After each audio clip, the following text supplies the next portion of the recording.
What's up, guys? It's three-time NFL Pro Bowler, all-decade return specialist, Josh Cribbs. I want to welcome you to the Mac Sports Connection podcast, where Alex hosts all things Mac, all things football, all things sports, right here, Mac Sports Connection, baby. The Mid-American Conference best, bringing it only the great Mac to everyone.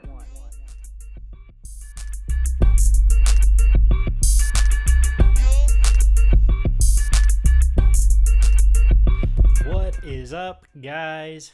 Thank you so much for joining me here this week on the Mac Sports Connection podcast.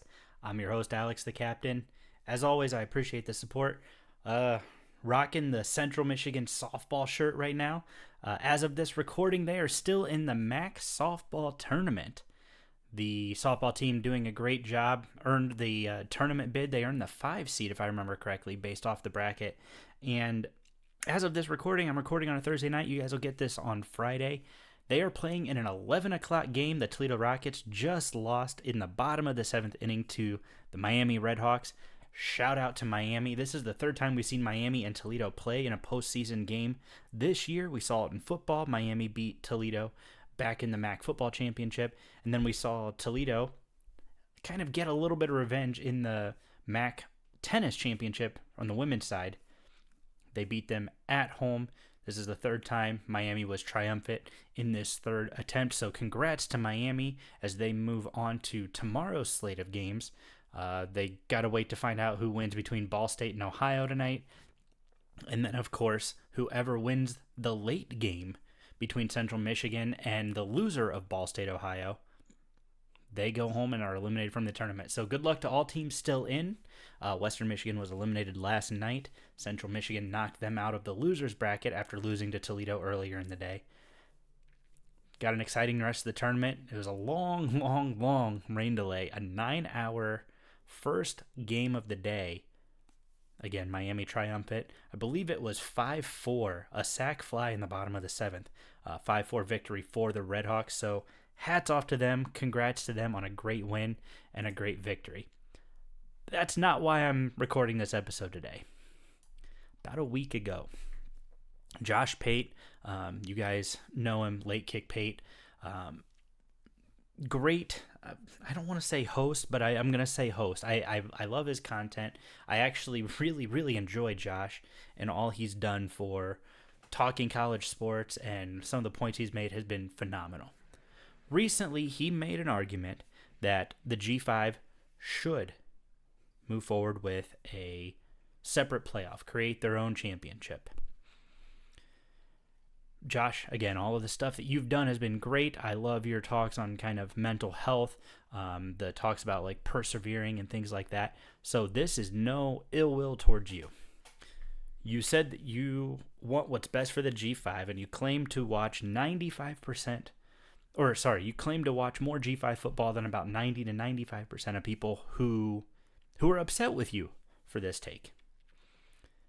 And I got to tell you, Josh, as somebody who was born in this league, raised in this league, and frankly now an alumni of this league, in the next 2 years, a 2-time alumni, I also want what's best for the G5.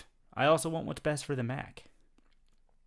You know, with this new playoff, you're talking about this idea that the MAC and these other teams are going to have access to an 8-lane highway. And I want us to be clear, when I say new playoff, the new 12-team playoff that is on the table for the next 2 years before the potential 14-team expansion.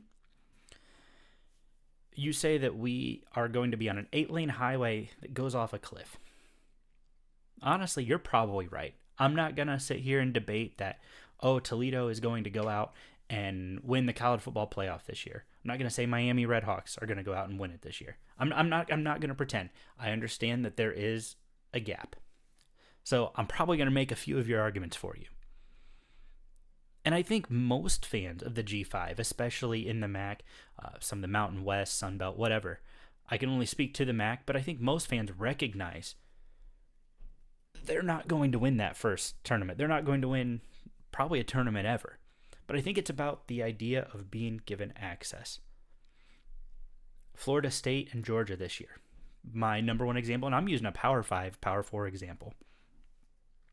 Both left out of the playoffs in favor of four different conference champions, Big 10, Pac-12, SEC, and the Big 12. So you had Texas, Alabama, Michigan, Washington.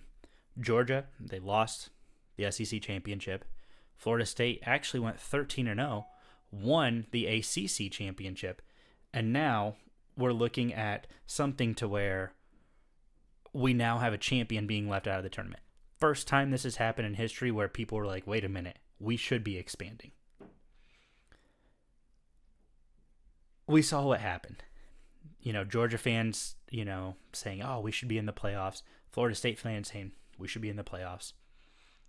An expanded playoff is a great idea because now you're giving those teams who are, say it with me, conference champions and an at-large team who is deserving. Both of those teams, I think, truly deserve to be in the playoffs to compete for a national championship. I think it's silly that we have conference champions getting left out. But again, that was just the nature of the current system. 4 teams, 5 champions, somebody's getting left home. It just happens. You could argue Georgia could have gone on to three-peat. They didn't get access. We saw what happened in that bowl game. They dominated Florida State, really to state their case, saying, hey, look, I think we deserved an opportunity. It's not about inclusion for inclusion's sake, frankly. And it's not really about the culture. As great as the G5 culture is, again, I only see it really from the MAC lens, but I know the group of 5 guys who do a great job see it from a lot of Sun Belt and those Southern conferences, the Sun Belt, the AAC, the Mountain West. They see it from a lot of those perspectives as well. The Conference USA. There's some great culture at a lot of these programs, a lot of these conferences, a lot of these leagues that doesn't get talked about enough. So there's some great culture all across. But I would argue that this has nothing to do with the culture as to why the G5 shouldn't break off and create their own playoff. Josh, I think you mentioned about how silly and how stupid the argument is for access about it not being about not winning a championship. I'm going to disagree with you. I think it's far more about not winning a championship. With the G5 having access to the playoffs, revenue shared comes to about $2 million per school in the current or in the new format. In the old format, under the 4-team playoff, teams who had a program in, or conferences who had a program in, got about $5 million per school for the access. Indiana was getting that money. Wake Forest getting that money. Sure, in this new system, the G5 is getting a much smaller piece of the pie. The Big 10 and the SEC, they're both getting, I believe, about $21 million per school in this new format. I could be very wrong. Some of the data was a little bit conflicting, so if somebody has slightly more accurate data, please share that with me. Again, the G5 is getting a smaller piece of the pie. They're going to get around $24 million per conference. So that comes out to roughly $2 million per school, depending on how many teams are in your league. Yes, us fans and alumni and spectators are not seeing that money. But I want to challenge you, and I want to challenge anybody, really. Ask each AD where that money's going. Ask each athletic director what that $2 million of guaranteed money a year would do for their programs. I think you mentioned about these athletic directors and these presidents and these administrators using us, the fans, the alumni, to push an agenda. In fact, this is an agenda that is a common amongst fans. They recognize the landscape of what a G5 playoff would look like, what it would mean. And really, it's being compared to that of the FCS playoffs. I love the FCS playoffs. I am a big supporter of that. I think it's a really great thing because, again, it's leagues that don't get a lot of attention. It's leagues that don't get talked about. I think it's awesome. And I think it's a really neat thing that they have a playoff where every conference champion, gets an opportunity to compete for their national championship. For me, that's a great thing. So I am a big fan of the FCS playoffs. However, while I think they have a great model, I think you could ask anybody who watches FBS football, particularly from the power conferences. Ask anybody who watches FCS football when the FCS national championship is. Who's playing in the FCS national champion? Or the national championship? You ask those guys. Anything related to that. When was the last time South Dakota State won an FCS national championship? They're not going to know. And that's a common theme. Usual responses are typically, well, what is that? Oh, well, that's not a real national championship. I don't really care because it's not my team. It doesn't affect me. The second you make this divide and create a G5 playoff, that is the second that reception will occur. This is going to be almost verbatim what you're going to hear out of the voices of every conference champion that would not be involved in the G5. So the second you make that split, that's what's going to happen. This is also guaranteed millions less viewers. I took a look at the numbers of the FBS versus the FCS semifinals and national championship games from last year. These are courtesy of Tony Altimore. Guys, go follow him over on Twitter, or X as you call it, over on TJ Altimore. He put together some great graphics. I'm pulling these up here right now. Did an awesome job giving us some great information, some great data. And I'm looking at these right now, and it says FBS championship game, 25.1 million viewers. Pretty good turnout, especially for a Monday night. FCS, 1 million viewers. Now, again, these are numbers according to Tony. If you have any questions for him, please reach out to him. He is incredibly awesome about sharing his data and just talking about it. So please reach out to him if you have any questions. But then we look to the semifinals. The FBS semifinals, 27.8 million and 18.8 million. The FCS semifinals, 0.8 million and 0.5 million.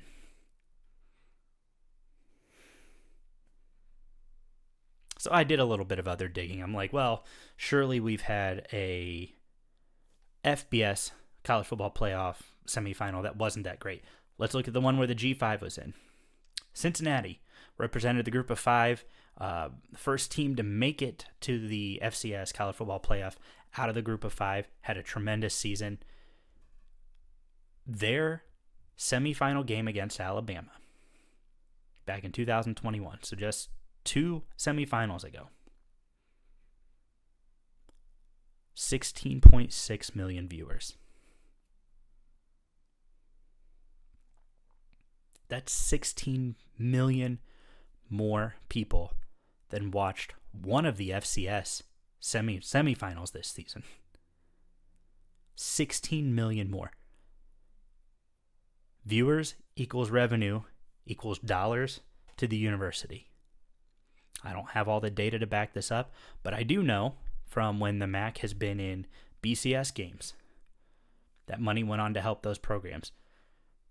Northern Illinois was able to do some, I believe it was they did a new building for their football facilities, or they've expanded it. Western Michigan, they made some upgrades over there in Kalamazoo, and they've made some changes, added a lot of things to what they have going on. Obviously, people will be very quick to point out, well, neither team's been back to the BCS or the New Year's Six, and that's fair. I will give that to you. Northern Illinois has been one of the better teams, especially out of the group of five, in the 2010s decade. They were consistently getting ranked on the national level. They were getting a lot of attention. Western Michigan, unfortunately, obviously losing PJ Fleck didn't help. That transition was kind of rough.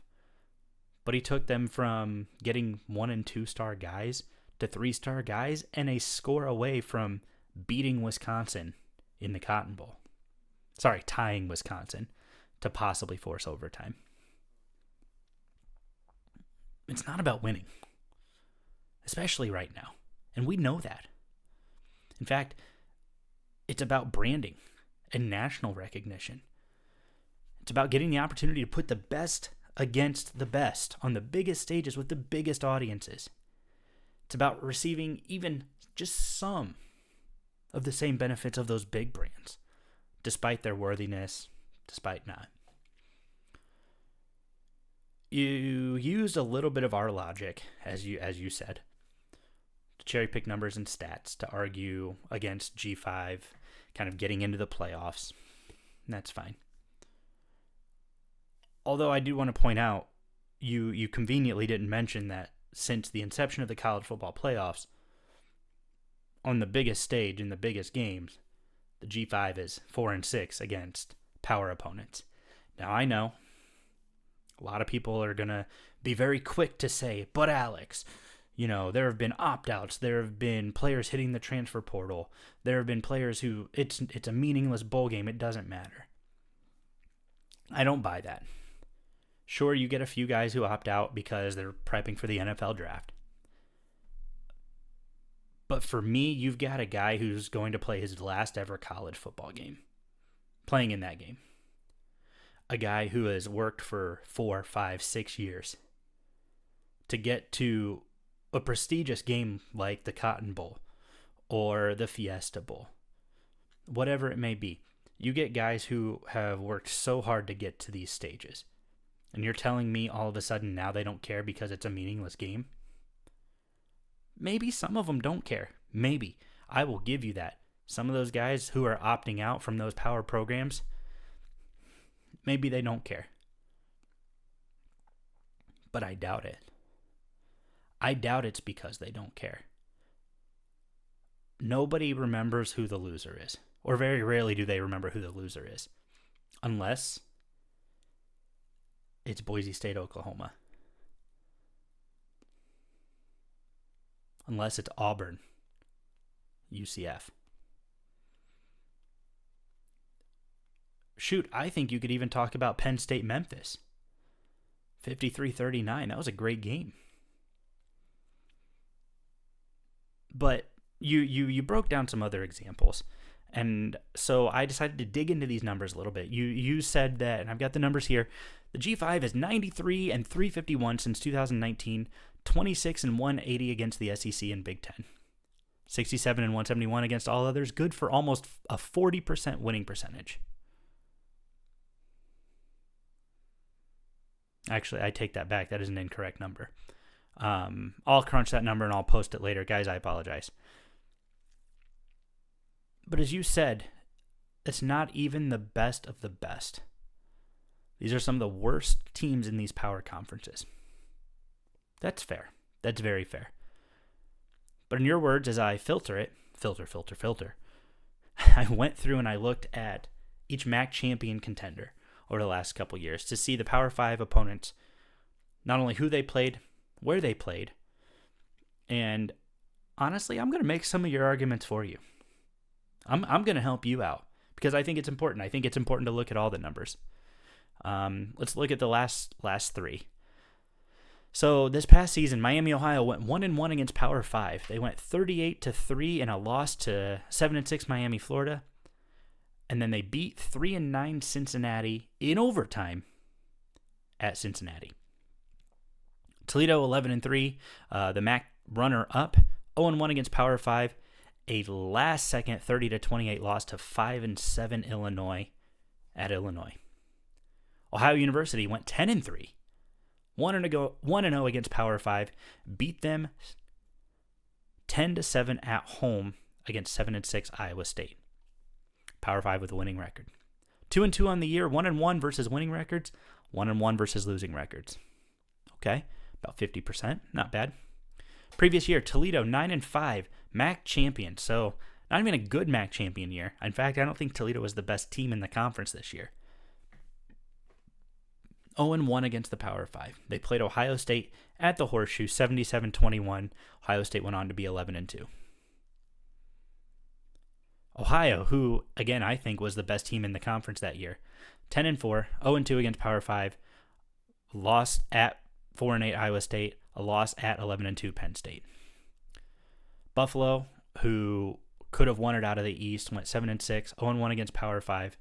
They lost to 8-5 Maryland at Maryland. Eastern Michigan, who I could argue was the second best team in the conference that year, 9-4, 1-0 against Power 5, 30-21 over 3-9 Arizona State in Arizona. 1-4 of the year, 0-3 versus winning records, 1-1 versus losing records. 2021, Northern Illinois won the MAC that year, 9-5. This is a bad year for the MAC. 9-5, 1-1 against Power 5, a 22-21 win over 3-9 Georgia Tech, a 63-10 loss to 12-2 Michigan. Central Michigan 9-4. Again, I think this Central Michigan team likely the best team in the conference that year. 1-1 against Power 5 opponents. 34-24 loss to 6-7 Mizzou at Mizzou. So in Columbia. And then a 28-21 win over 7-6 Washington State in a bowl game. Now, this was in a bowl game down in Texas. This is the Sun Bowl. This was a weird situation. I still count it because it's a win. I'd still count it if it was a loss. This is a weird situation because both of these bowl opponents for Washington State and Central Michigan got COVID. They had to kind of change locations. They had to switch things up. Actually, I believe, if I remember correctly, Central Michigan was slated to play Boise State in the Arizona Bowl. Last second change, Boise State got the call to say, hey, you know what?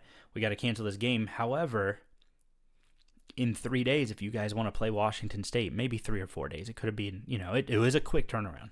3 or 4 days, go play Washington State. We'll make that happen. We'll make some magic happen. We'll get you guys taken care of here. They went on a 21-0 lead at halftime. Ended up closing it out 28-21. So I count it. It's a weird one, and I'd count it if it was a loss too, because I think it's only fair. But I count it as a win. Kent State, they went 7-7 that year, played in the MAC championship, lost their bowl game. 0-3 against Power 5, a 41-10 loss to Texas A&M, 30-7 loss to Iowa, and then a 37-16 loss to Maryland. All of those on the road. Miami, Ohio, lost a late game to Kent State. Had an opportunity to get to the MAC championship. 0-1 against Power 5, a 31-26 loss at 9-4 Minnesota. Miami went 7-6 that year. 2-6 on that year. 1-5 versus winning records. 1-5 versus losing records. Now,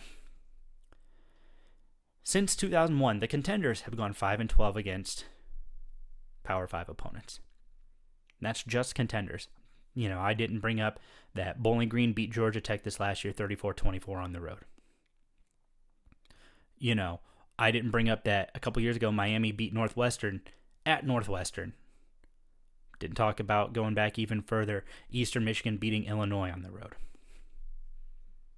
Of all of these games, this is the thing I want to point out. Of all of these games, just one was played in a MAC stadium. The MAC team won 10-7 over Iowa State last year.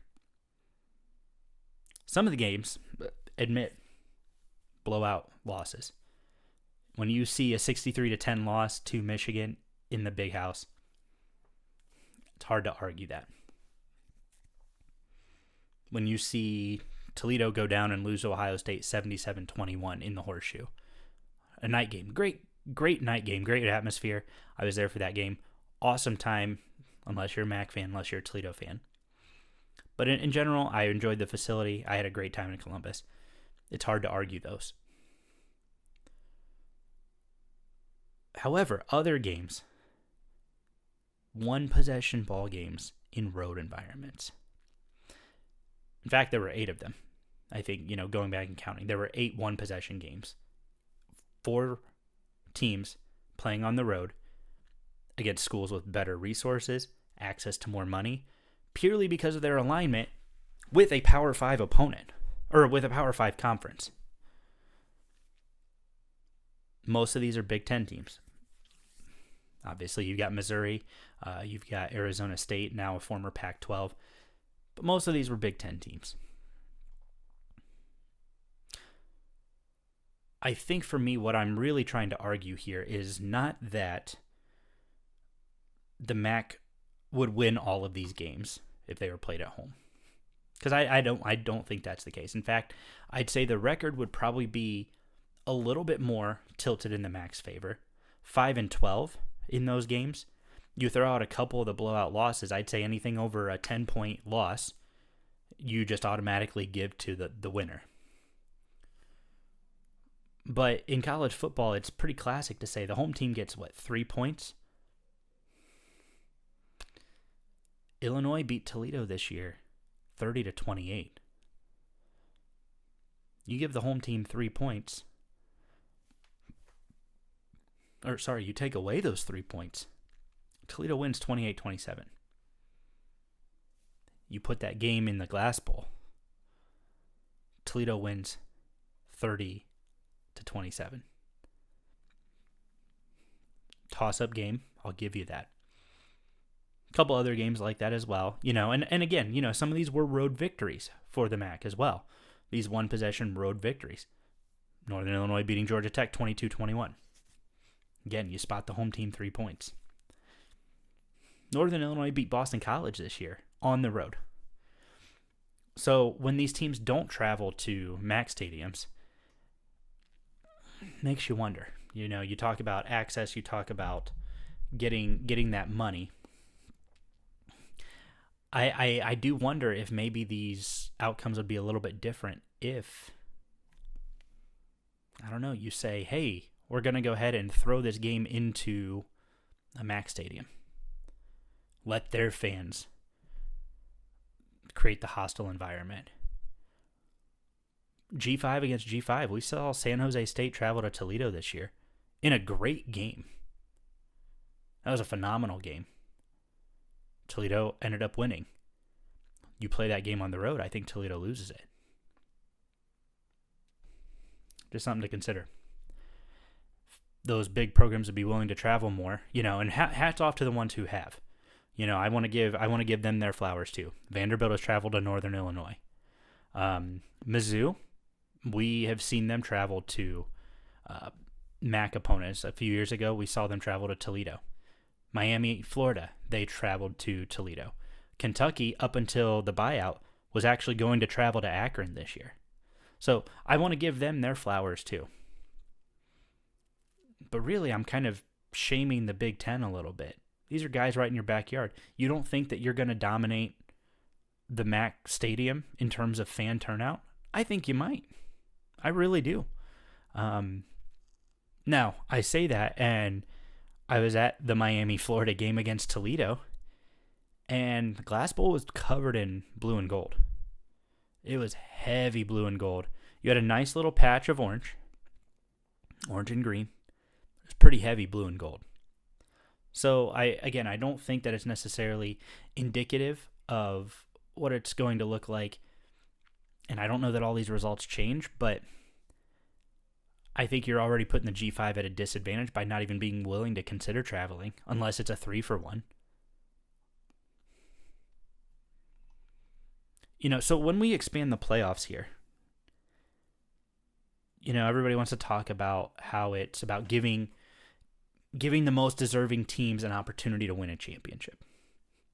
Okay, I'll listen to that argument. But let me ask you, are we expanding the playoffs so that we can give 10-4 of Louisville a chance? Louisville went 10-4 this year in football. Do we realistically think that they have an opportunity to win a national championship? Or just so that we can put more money into the ACC's pockets? Is it because we think that an 11-2 Ole Miss can go and beat Michigan, and Georgia in back-to-back weeks to win a championship.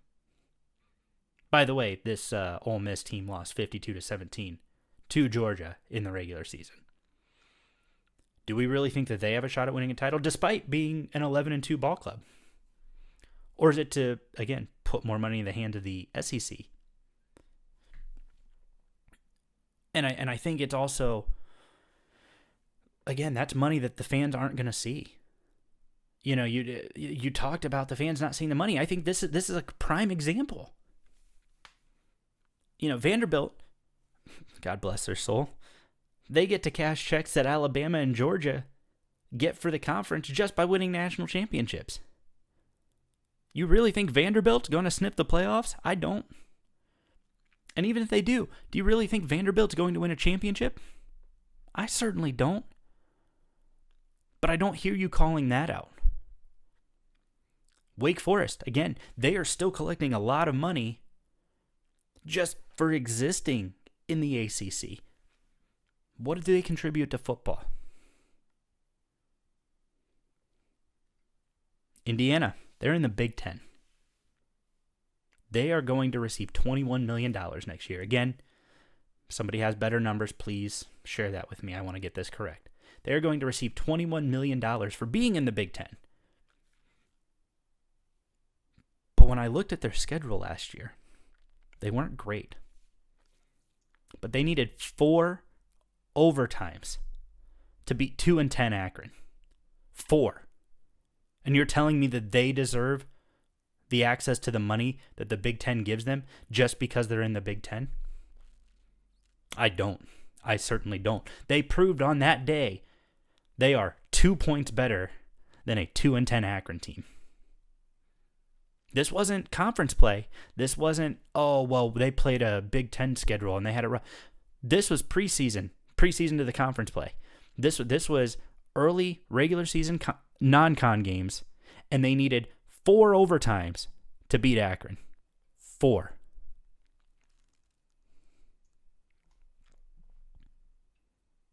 This is going to be the one time I argue for the stay at 4 people. So, sound clip this, save this, whatever you got to do. This is the only time I'm going to argue for you. Each year, I think there are no more than 4 to 6 teams who are truly capable of winning the national championship.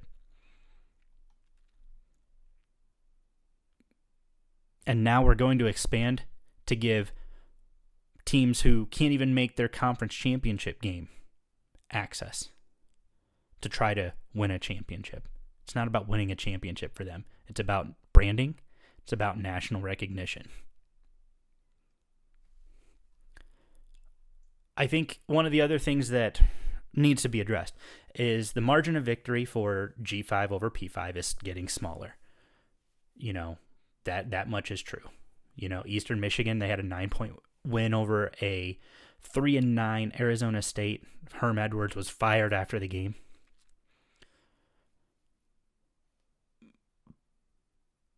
But I do have to wonder, why is that? Why is the gap of margin of victory getting smaller for the G5 over the P5, but the P5 victories over the G5 are getting wider and wider? Well, I think there's a couple of reasons. First off, it's roster tampering.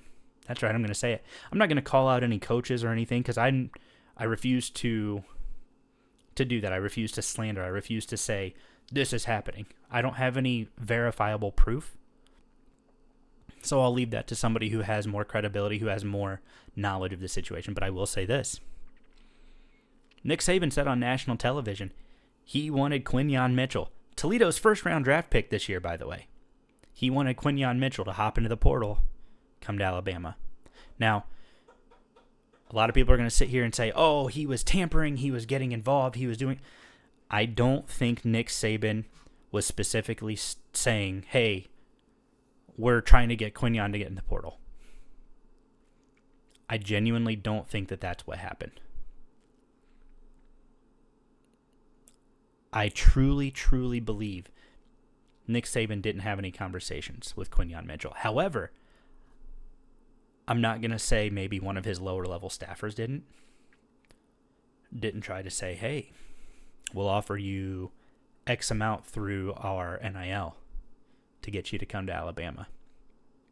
Fortunately for Toledo, and really for the MAC, he stayed committed to the guys who stuck with him, who recruited him, who helped him get to the place he needed to be so that he could be a first-round top 25 draft pick in the NFL draft, the first since the 90s for Toledo. So hats off to Quinyon Mitchell, truly. As a Toledo alumni, as somebody who loves this conference, that's going to be more and more rare. And that's sad. But I get it. But we do hear about this roster tampering stuff all the time. I just saw this week on Twitter, Boise State had a coach talking about players being contacted who weren't in the portal. Rumor is that even Ball State had players being contacted who weren't in the portal. And you hear about this all the time at G5 programs. Adding a G5 playoff is going to exacerbate this problem even more. Already, the G5 is treated like the minor leagues. Let's just call it what it is. Doing this will create another layer of a minor league system. We already see how many of these lower division guys make the jump to... I've seen Division II guys make a jump to an FCS, an FBS, basketball, football, whatever it is. I see these guys do this all the time.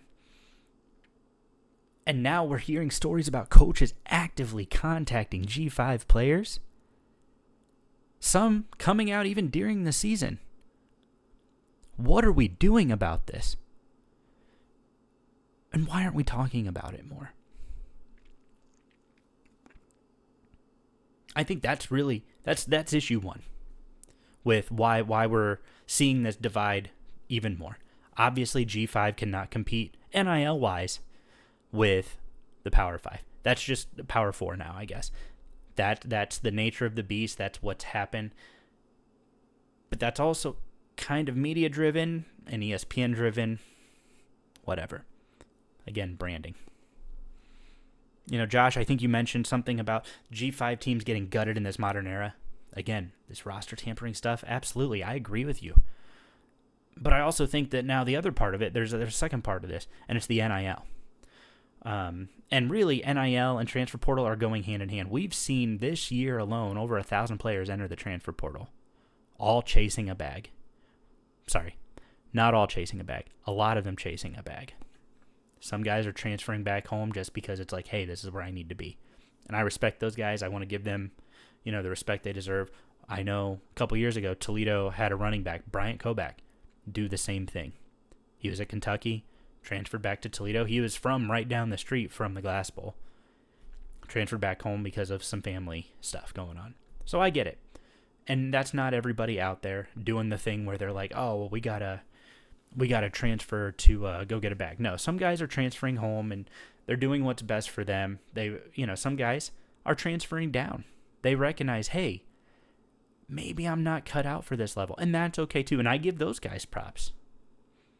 Because there's a level of recognition about and a level of self-awareness about your own talent level. And I think that's important. And I think a lot of people are overlooking that. Recognizing your talent level is so critical. And recognizing where you are and where you could be. But I think, again, we have the wild, wild west of NIL. The media pushed for the transfer portal. They pushed for NIL to be a thing that was finally legal. We didn't have coaches going out and saying, hey, we're going to make sure you get this much money to come to our school. That didn't happen, at least not as regularly as we do now. We didn't have collectives or boosters going and hunting 50 players just to get them to come to the school because, hey, we can offer you more money than the G5 school down the road. So for me, I think it's the media pushed. And I'm not arguing against either. I think NIL is a great thing. I think it's important for players to get to make money off of their name, likeness, and image. I think that it's also very important for players to be able to transfer as they needed. But when we opened the floodgates of the transfer portal and actually made it a real thing back in 2018, I want to say.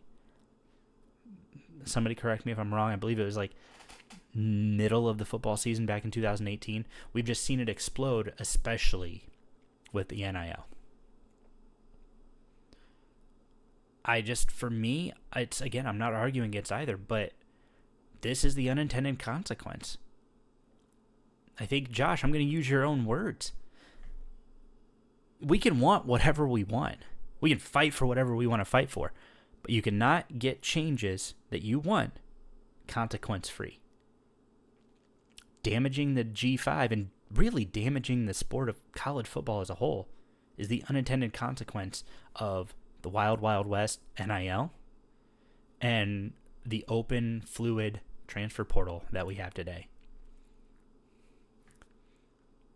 Really, and I think one of the last contributing factors is conference realignment. We killed off the Pac-12. These big conferences, the Big Ten and the SEC, really are kind of the big culprits. We've allowed them to go in and scoop up these other brands. Oregon's in the Big Ten? Really? That's a thing now? Washington, Michigan, Washington, now the national championship of two different conferences last season is now going to be a regular season conference game. The thing that made college football great was regional rivalries that you had that you could look forward to every single season. And now some of those games are going to completely disappear or be played on maybe a rotational basis. By the way, the realignment, all money driven. You want the biggest brands in the conferences that are going to bring in money. The Pac-12 was a great conference. I loved that you got Oregon State as a rivalry game, also as a conference game. I loved that now we don't see this anymore, but we had Washington State and Washington as a conference game. All of that is gone thanks to conference realignment. And I think that's another problem because now you get players who want to go and they want to compete with these other brands. And now you can lure these guys like, hey, you're at Toledo and you're doing great things, but now you get to play against Oregon every week or somebody like Oregon every week. So what are we doing? The thing that made college football great was regionally locked conferences that were spread out all across the country. Pac-12 after dark, no longer a thing. Man, I loved that on Saturdays. You talk the NFL draft. I kind of chuckle at this one because you're right. The group of five did not have a great draft. 18 players, I think, is what were drafted out of the group of five. But then I started doing some digging. The MAC had two, a first rounder and a second rounder. Nealon and Mitchell. Toledo, Western Michigan. What you failed to mention, and this is where I think it's important to not cherry pick stats here. What you failed to mention is there were several guys in this NFL draft that started their college careers and frankly played most of their college career at a G5 school. I looked at the MAC in particular. Two players who were drafted out of the ACC played most of their college career at the MAC. Devontae Walker played most of his career at Kent State. He was drafted out of North Carolina. Braden Fisk played almost the entire career he had in college over at Western Michigan. He was drafted out of Florida State. So to me, I think we got to figure out how to look at that a little bit differently. Those guys were developed by G5 conferences, and then they played 1 year at a Power 5. They played great, I'll give them that. But Devontae Walker played half a year at North Carolina. And no offense to my North Carolina friends. In fact, I'm happy that he was able to have a successful year. Made me happy, made the MAC look good. You already poach our coaches. Now you're poaching our players, and you're claiming them for a body of work that you had 9 months of development in? Really? So really, I think if we're gonna do this and we're gonna kind of shift numbers a little bit, I'm gonna count those guys as MAC draft picks. Spent most of their careers in the MAC. They got a little bit more attention at Florida State, at North Carolina. I'm counting them as MAC draft picks. So that would bring, at least from the MAC's perspective, us up to 4. That would push the G5 to 20 and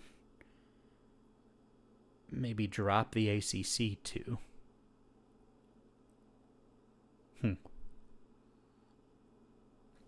I don't know. I think it's important to kind of recognize that, not all these guys are starting out at these Power 5 programs, but they're being lured away. They're getting opportunities. And again, some of them are not.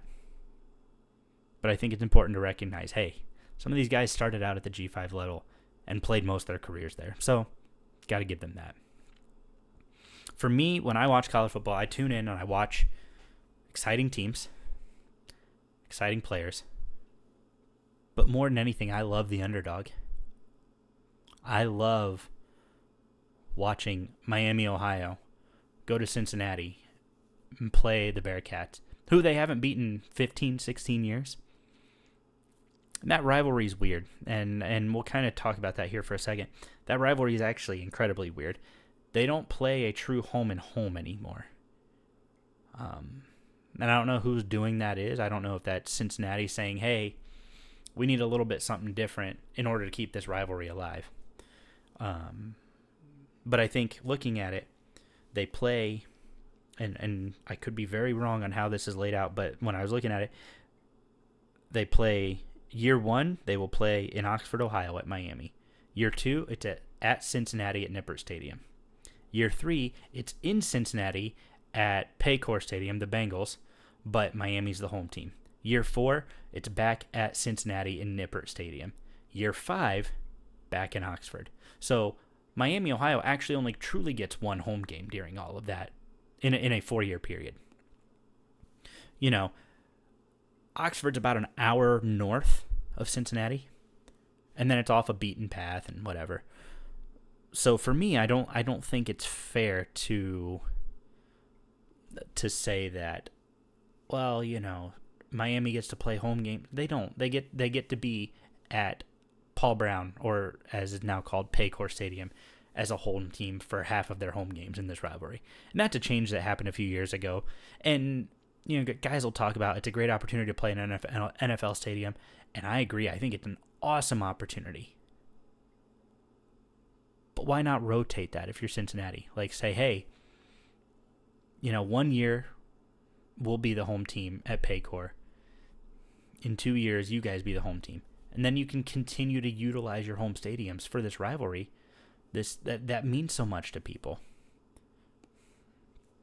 Again, Miami hasn't beat them in 15, 16 years. It's a nice road win for them as Cincinnati is transitioning to the Big 12. But I just kind of wanted to talk about that. So I love watching the underdogs. I love watching teams go in that they're 30-point underdogs to, and then they pull out the victory. To me, that is the coolest thing in the world. But you make a G5 playoff. You kill Boise State, Oklahoma. You give us a G5 only playoff. You eliminate Auburn, UCF. Give us a G5 playoff. You take away the spectacle that was Western Michigan, Wisconsin in the Cotton Bowl back in 2017. You give us the G5 playoff. You take away Boise State beating Arizona in one of the first New Year's Six bowl games. I think it was 38-20. People love those games. They love those stories. People talk about the NCAA tournament and the fans that go crazy over these upsets and how there is a drop-off in viewership. That's fair. I was talking to a good friend of mine about that, and he said there's actually a drop-off in viewership after a major upset because the Alabama fans are no longer watching. The Virginia fans are no longer watching. Oakland doesn't have a huge fan base. So, yeah, you lose a little bit of that Virginia viewership. But you've got a few other casuals who are now going to flip over to that game because, well, Oakland knocked off, whoever. This is worth watching. NC State made it to the Final Four. Now they're doing their thing.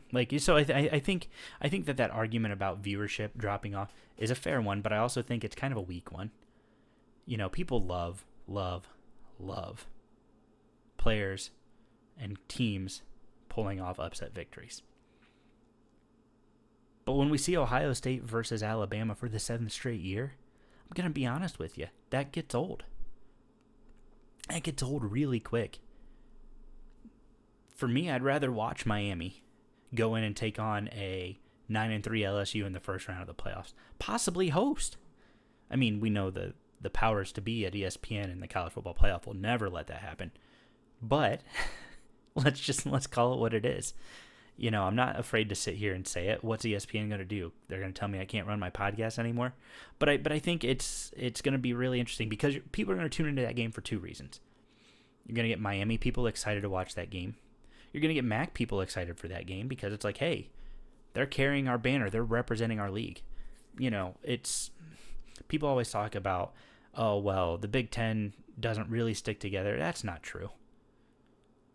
Ohio State fans weren't cheering for Michigan in the national championship. I get it. But they were keeping an eye on it. Michigan fans weren't cheering for Ohio State against Georgia last year, but they were keeping an eye on it. Michigan fans weren't cheering for Ohio State against Mizzou this year, but they were keeping an eye on it. I grew up a Michigan fan. I grew to despise Ohio State, but I always knew what they were doing because I cared about what they were doing because of how it represented Michigan. Because if Michigan went undefeated every year, it's great to beat Ohio State, but if Ohio State's undefeated and you beat them, that always sat a little bit better. All those John Cooper era years, I was just a little young for those. But I remember the tail end of it before Jim Tressel came in. People love that. People love watching the underdog come in and knock off the big boy. You take that opportunity away, you're going to damage viewership. You're going to damage revenue at the G5 level. Now, I know the power conferences don't care about revenue for the G5. They're always talking about, well, this is a payday game. But if you create a third subdivision of college football at the Division I level, you're taking away so many more opportunities, and you're damaging the product even more. And I don't think we need that. I think really when you look at it, and nobody's really ready to have this discussion, we're going to see the Big Ten and the SEC break off. And we're going to be left with kind of shells of the ACC and the Big 12. The Big Ten and the SEC are going to grab up the rest of the big brands. So like the Kansas or the, let's say the Kansas State, the North Carolinas. They're going to grab all those up. And everybody else is going to be left in the Big 12 and the ACC. They're going to be trying to fill in from the G5. G5 is going to be trying to fill in from probably the FCS. And we're going to be left with a group of 7. We're not going to be left with a group of 5 and a Power 4. No, we're going to be left with the Big Ten and the SEC doing their own thing. And then we're going to be left with a group of 7. That's exactly what's going to happen. Sooner than later, that is the direction that college football is heading as long as we continue down this road. And then the playoffs aren't going to include the Big 12. They aren't going to include the ACC. It's going to be 7 Big 10 teams, 7 SEC teams, or however many they want to do, because they will be the ones who control college football. It won't be the NCAA. It'll be the Big 10. It'll be the SEC. And that's fine. You want to do that? That is the direction you want to go. Go for it. But to me, that's destroying what a beautiful game this actually was. I say all this to say this, Josh. I love your content. I think that you do a great job. You are a voice I love listening to, And some of my ideas and arguments I love having because of things that I've heard through you. But I think that you're looking at other things that could destroy college football, but you're not giving everybody the, I don't want to say the benefit of the doubt, but you're not looking at everything. So my last thing here as I kind of wrap up, I saw this idea of promotion and relegation, and I actually kind of love it, but I put my own tweak on it because the proposed one on the internet right now, I think it's 60 teams that are like guaranteed locked in, and then a revolving door of 10 teams that get promoted, relegated. For me, I think that's wrong. If you're going to do promotion, relegation, everybody's on the table. Everybody has their chips on the table, and they say, hey, we can get promoted, we can get relegated at any point. And I think that's the way to do it. Now, I do think if you do this way, you have to completely, you leave all the conferences with their Olympic sports. So the baseballs, softballs, volleyballs, lacrosses, basketball. You leave all those, and the other sports, of course, but you leave all those in the conferences they currently are sitting right now. Then I think you go back to FBS football. I say you do probably 120 teams, so you probably drop 12 to 15 newcomers, or really, you could even drop oldcomers. Akron, you're probably part of that. Kent State, right now, you're probably part of the ones that would get relegated all the way to FCS. But I think you do 120 teams. And here's how you break it down. 10 conferences. You have Power 5 conferences with a partner G5 regional conference. These are the two conferences that you get promoted and relegated against. So what happens is you can relegate anywhere from the 2 lowest to the 4 lowest Power 5 conference teams. So there's going to be 12 teams in each conference. So top 8 are safe. Bottom 8 of the G5, got to try again next year. So the top 4 of the G5, the bottom 4 of the P5.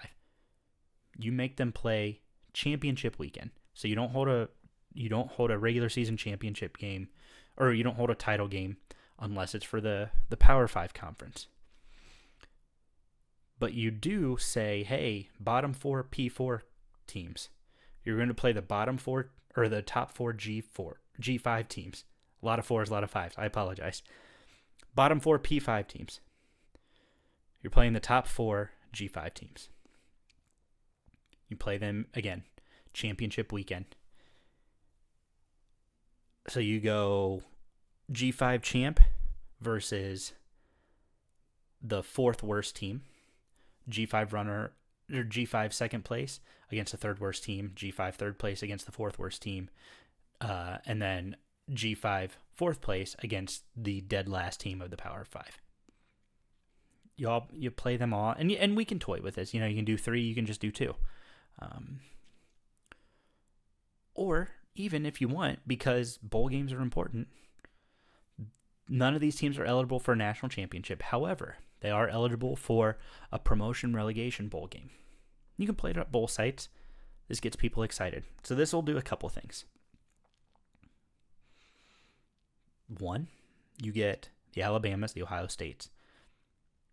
In and out, they're probably not going to get relegated, but there's always a possibility that if Ohio State goes 3-9, they could get relegated. I think that keeps you interested in their season longer, and can they defend themselves against this upstart Power 5 or Group of 5 team? There's always a risk if Alabama or Ohio State get relegated here. So I think that's number one.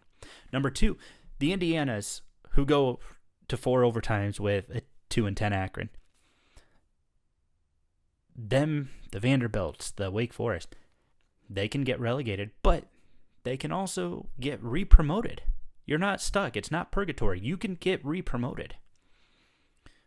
But then that also adds to, at least for the MAC, like the last year, Toledo, last year, Miami, they have an opportunity to get promoted, which gives them more access to more money, more exposure, whatever it may be. And frankly, really, basically, as long as the top teams don't stumble and have a really, really, really down year, and I'm talking a 3-9, a 2-10, a possibly even 4-8, depending on how it shakes out, they're going to be fine. That's not going to change. But I think now this is when you do a 10-team playoff or an 8-team, however you want to do it. You take each of the Power 5 champions and you put them into the playoff. And then you can take 3 runner-up. Boom. The runners-up can be decided however you want to decide it, but you're guaranteeing all 5 Power 5 conference champions a spot in the playoffs. The G5 teams who get promoted, you're not going into the playoffs, but the following year, you're going to have a shot to compete to get into the playoffs, an equal shot just like every other Power 5 team. This would be the only way I would accept any sort of split. You're not going to get a playoff out of the G5 that year, or really any year, because they're going to get the opportunity to be promoted. To me, that makes more sense. So it's not even really a playoff split. It's a promotion relegation system to where the G5 and the P5 can constantly be interchanged. Again, this is football only. We're not doing this with other sports. Can you imagine trying to schedule lacrosse for UMass, who's going to be in the MAC next year, UMass to travel all the way out to Oregon in the Big Ten? And again, obviously these would be regionally locked, so it's going to be a little bit different. But can you imagine? No. You can't do that. So I think you have to figure it out football only. Then again, you do the 10-team, 8-team playoff. If you do 10-team, it's easy. Champion and runner-up from each conference. There you go. Problem solved. But if you do 8-team, all 5 champions get in. You do 3 at large. Now, I don't want this. This is not the system that I want. In my world, my perfect world, all conference champions at the FBS level just automatically get into the playoffs. And that, to me, makes more sense than anything else. So I don't really want this. This would be the only system I would accept. That would not include all conference champions getting in. Because now, every single team, even if they don't have a chance to win a championship that year, they're getting the opportunity to compete for a championship on a much more fair, level playing ground than they've ever been on before. Josh, all of this to say, I don't hate you. Again, the work you have done is excellent. I am so very appreciative of everything you have done for college football and talking about it, and it's been wonderful. But I think that you are making this claim that you know exactly what the G5 wants, and I simply don't think that's true. I think that as a G5 fan, as really one of the contributors to G5 content, specifically in the MAC, I think that there's so many things that you're overlooking because you're more of a P5 loyalist, and that's fine. I have no problem with P5 loyalists. In fact, college football needs those. College sports needs that. But I think for me, it's more about what can we do to make this a special thing for everybody. I don't know. You guys have my solutions. Let me know what you think. Guys, thank you so much for tuning in. Hope you enjoyed it. I'm trying a few different things out here, including starting to do more video podcast. So if you guys got to listen, again, thank you so much. I appreciate it. Going to be bringing out some more content here soon. I got a couple ideas in the pipeline. Got a few interviews lined up that we're going to be making happen this summer. I will be at the MAC baseball tournament here in a couple weeks out in Avon, Ohio. So really looking forward to that. I'm going to be bringing along the guy who does the MAC baseball rundown, Graham Giles. He's going to be with me on that. We're going to be bringing you coverage all week long from the MAC baseball tournament. You guys are in for a treat for that. That's going to be a great time. Again, softball tournament's going on right now. Miami beat Toledo earlier today. Toledo now drops to the loser's bracket. Miami awaits the winner of Ball State versus Ohio, which is, I think, going on right about now, at least as of this recording. And then I've got so many other great things in the works. again, like I said, I really appreciate you guys tuning in. Check me out on all social media. You guys have seen the ticker here below. It's got all of my social media outlets. Please, please, please check those out. One, can't overstate how much I appreciate you guys checking that stuff out, but two, it helps me out a bunch. It gives me obviously more followers, more ways to expand that audience, but also it gives you guys more content, more access to content. Anywhere I can be found, I want to give you guys more content, give you more ways to share it, access it, whatever it may be. So please, please check out the ticker below. I think right now it's on my Facebook page, but I've got my Twitter, my Instagram, TikTok. I know I'm trying to get young and hip with you guys. But I just want to give you guys access to whatever I can. Covering this great league, all Maction, all the time, as you guys know, is my podcast tagline. I really appreciate all of you checking us out and helping to grow the brand, helping to grow Maction. Near and far, this league means the world to a lot of people, and I'm appreciative that you guys continue to tune in, and I thank you so much for all you guys do. This has been a lot of fun. We're nearing 3,000, so let's keep making that push. And yeah, guys, thank you so much for tuning in this week, and I'll see you next week.